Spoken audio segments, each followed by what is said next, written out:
du ciel? On a beau crier alors, Dieu ne répond pas, à cause de l'orgueil des méchants. C'est en vain que l'on crie.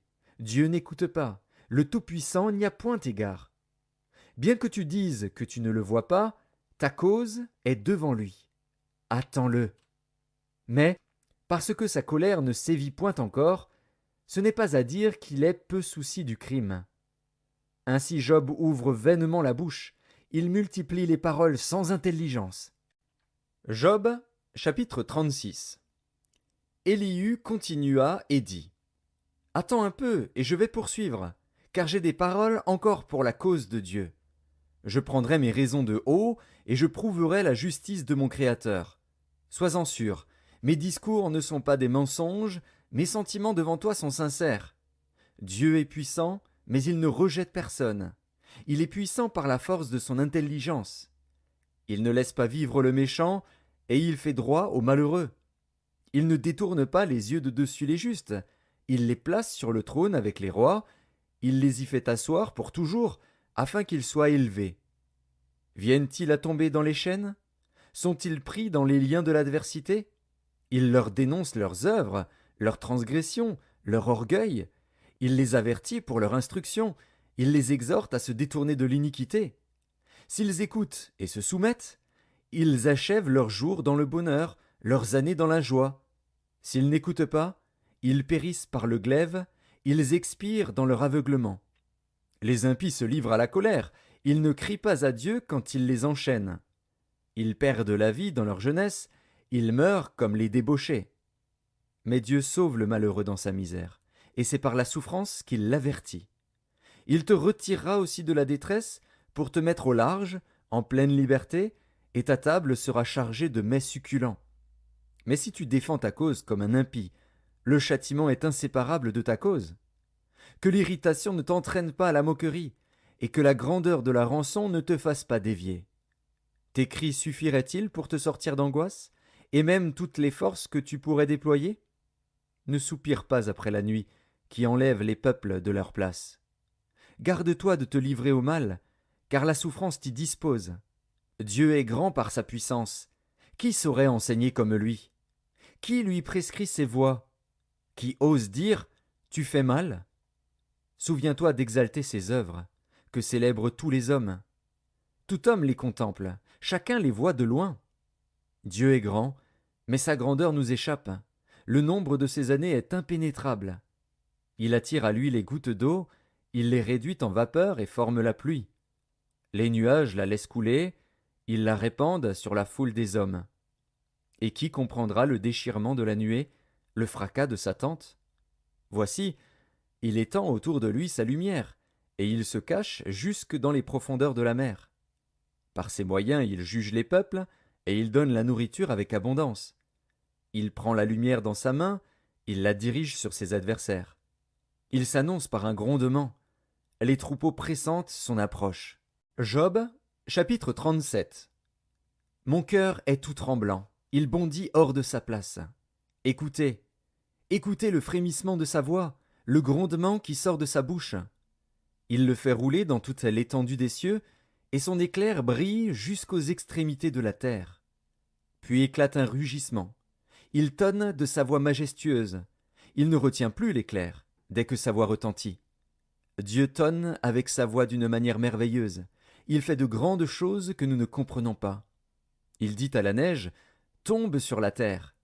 Il le dit à la pluie, même aux plus fortes pluies. Il met un sceau sur la main de tous les hommes, afin que tous se reconnaissent comme ses créatures. L'animal sauvage se retire dans une caverne et se couche dans sa tanière. L'ouragan vient du midi, et le froid des vents du nord. Par son souffle, Dieu produit la glace. Il réduit l'espace où se répandaient les eaux. Il charge de vapeur les nuages, il les disperse étincelants. Leurs évolutions varient selon ses desseins, pour l'accomplissement de tout ce qu'il leur ordonne, sur la face de la terre habitée. C'est comme une verge dont il frappe sa terre, ou comme un signe de son amour, qu'il les fait apparaître. Job, sois attentif à ces choses. Considère encore les merveilles de Dieu. Sais-tu comment Dieu les dirige et fait briller son nuage étincelant? Comprends-tu le balancement des nuées, les merveilles de celui dont la science est parfaite? Sais-tu pourquoi tes vêtements sont chauds quand la terre se repose par le vent du midi? Peux-tu, comme lui, étendre les cieux, aussi solides qu'un miroir de fonte? Fais-nous connaître ce que nous devons lui dire. Nous sommes trop ignorants pour nous adresser à lui. Lui annoncera-t-on que je parlerai? Mais quel est l'homme qui désire sa perte? On ne peut fixer le soleil qui resplendit dans les cieux, lorsqu'un vent passe et en ramène la pureté. Le septentrion le rend éclatant comme l'or. Oh, que la majesté de Dieu est redoutable! Nous ne saurions parvenir jusqu'au Tout-Puissant, grand par la force, par la justice, par le droit souverain. Il ne répond pas. C'est pourquoi les hommes doivent le craindre. Il ne porte les regards sur aucun sage. Job, chapitre 38. L'Éternel répondit à Job du milieu de la tempête et dit: Qui est celui qui obscurcit mes desseins par des discours sans intelligence? Saint terrain comme un vaillant homme, je t'interrogerai, et tu m'instruiras. Où étais-tu quand je fondais la terre? Dis-le, si tu as de l'intelligence. Qui en a fixé les dimensions? Le sais-tu? Ou qui a étendu sur elle le cordeau? Sur quoi ces bases sont-elles appuyées? Ou qui en a posé la pierre angulaire? Alors que les étoiles du matin éclataient en chants d'allégresse, et que tous les fils de Dieu poussaient des cris de joie? Qui a fermé la mer avec des portes, quand elle s'élança du sein maternel? Quand je fis de la nuée son vêtement, et de l'obscurité ses langes? Quand je lui imposai ma loi, et que je lui mis des barrières et des portes? Quand je dis: Tu viendras jusqu'ici, tu n'iras pas au-delà, ici s'arrêtera l'orgueil de tes flots? Depuis que tu existes, as-tu commandé au matin? As-tu montré sa place à l'aurore, pour qu'elle saisisse les extrémités de la terre, et que les méchants en soient secoués? Pour que la terre se transforme comme l'argile qui reçoit une empreinte, et qu'elle soit parée comme d'un vêtement? Pour que les méchants soient privés de leur lumière, et que le bras qui se lève soit brisé? As-tu pénétré jusqu'aux sources de la mer? T'es-tu promené dans les profondeurs de l'abîme? Les portes de la mort t'ont-elles été ouvertes? As-tu vu les portes de l'ombre de la mort? As-tu embrassé du regard l'étendue de la terre? Parle, si tu sais toutes ces choses. Où est le chemin qui conduit au séjour de la lumière? Et les ténèbres, où ont-elles leur demeure? Peux-tu les saisir à leurs limites et connaître les sentiers de leur habitation? Tu le sais, car alors tu étais né, et le nombre de tes jours est grand. Es-tu parvenu jusqu'aux amas de neige? As-tu vu les dépôts de grêle, que je tiens en réserve pour les temps de détresse, pour les jours de guerre et de bataille? Par quel chemin la lumière se divise-t-elle, et le vent d'Orient se répand-il sur la terre? Qui a ouvert un passage à la pluie, et tracé la route de l'éclair et du tonnerre, pour que la pluie tombe sur une terre sans habitants, sur un désert où il n'y a point d'homme?